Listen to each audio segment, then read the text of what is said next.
Did you see the video of Terron Armstead talking about Jared Verse? Yeah. Terron Armstead, having retired this offseason, was asked on some show, like, okay, now you don't have to play any of these guys again. Like, who are you especially happy that you never have to see again because you're retired? And he singled out Jared Verse. That young boy, Jared Verse? Yep. I'm cool. I'm good. I never got to see that man again. I'm all right with I'm okay with that. Never seeing that young man again in my life. Bull Rush different. Dog, it's different. You know that it's coming. You brace yourself. He's different. Jared Verse is different. And was like, that boy is different. Like, he brings something completely different to the table. That power. And he was like, he is a future defensive player of the year. And I am very happy that I no longer have to play him again. Versus, yeah, I think is he the best power player we've seen enter the league since, I don't know, Khalil Mack? Like, so like Khalil Mack, Trey Flowers, like those types of guys, just pure power. But this is better. I mean, I'm not going to find a bigger Trey Flowers fan than me, but this is different, man.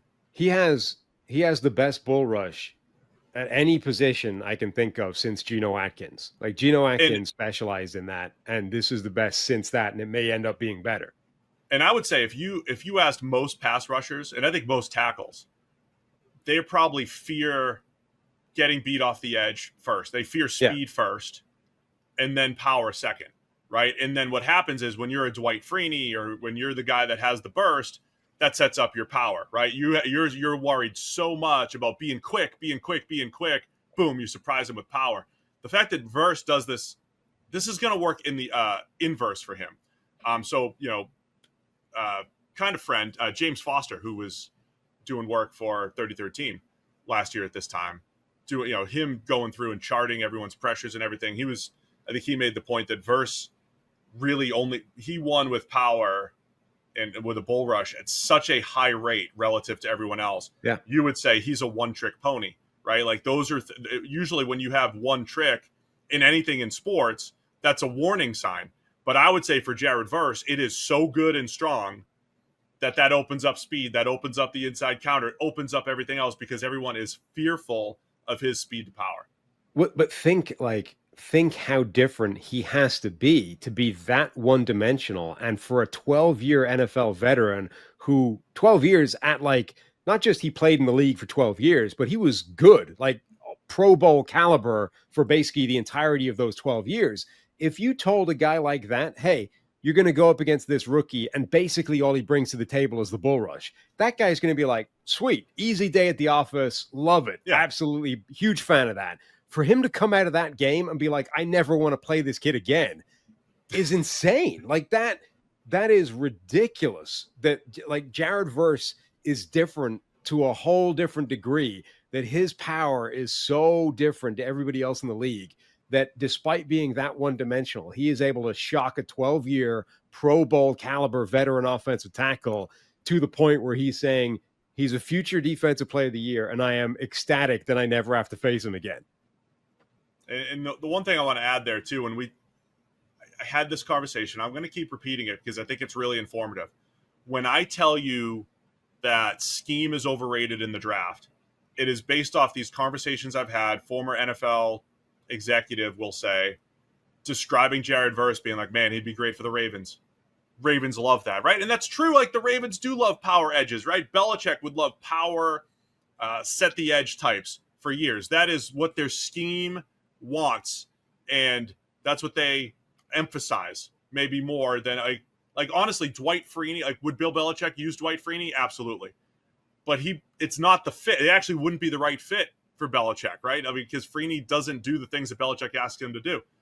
But where it's overrated is when you're like, man, Verse got to go to the Ravens, has to go to Belichick or the Patriots. He's a fit for every team. So no matter what you want to do schematically, you can use Jared Verse, even though he's a power player. You can use him. The Tony Dungy Colts that had Dwight Freeney, who's a completely different player from Jared Verse, could use Jared Verse. So that's where I say the scheme stuff is overrated when you try to overfit players to schemes, when there are certain players who are scheme diverse because they're just awesome, and that's Jared Verse. All right, that's enough of that, Steve. over 50% of the people listening to this are not subscribed right now. So click that button and then we can get back to whatever it is Steve's telling you about.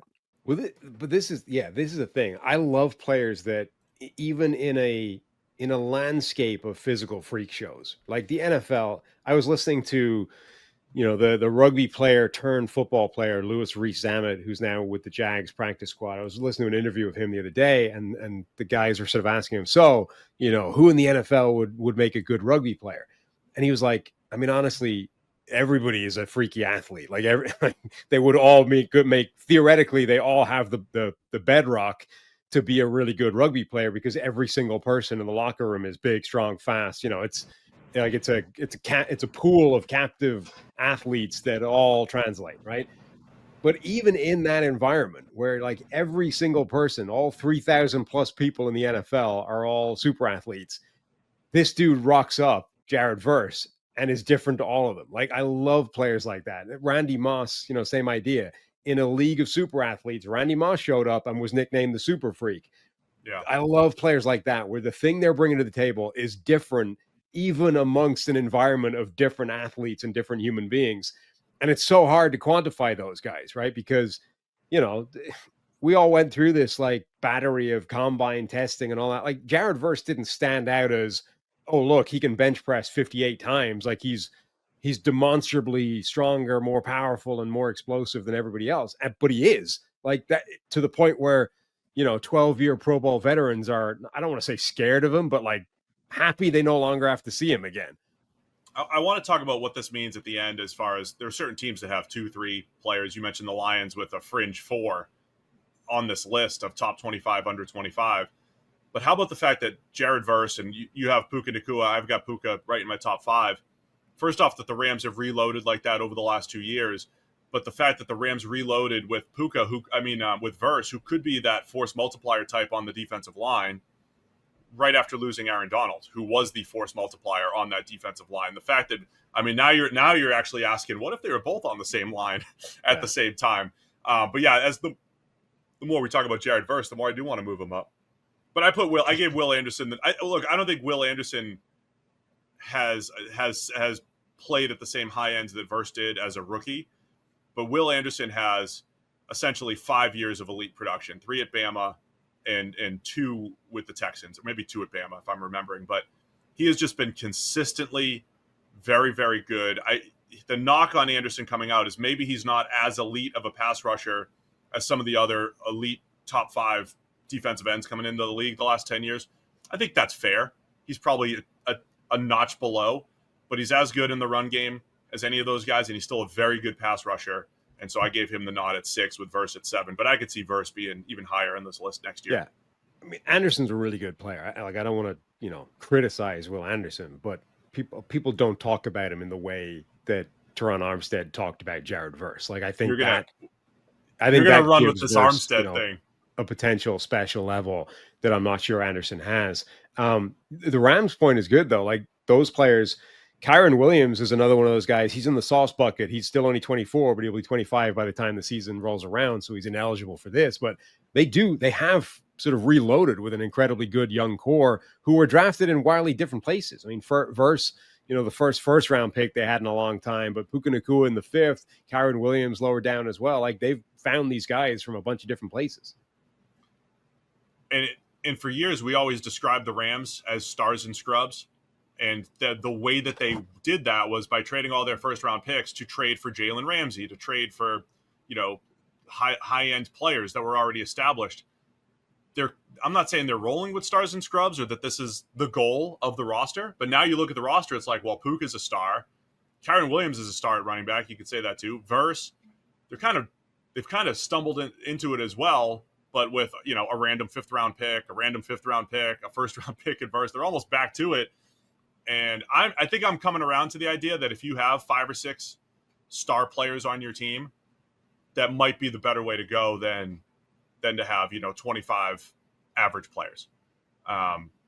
So I kind of like the idea that the Rams are getting back to stars and average around them. Thanks for watching all the way to the end of our video.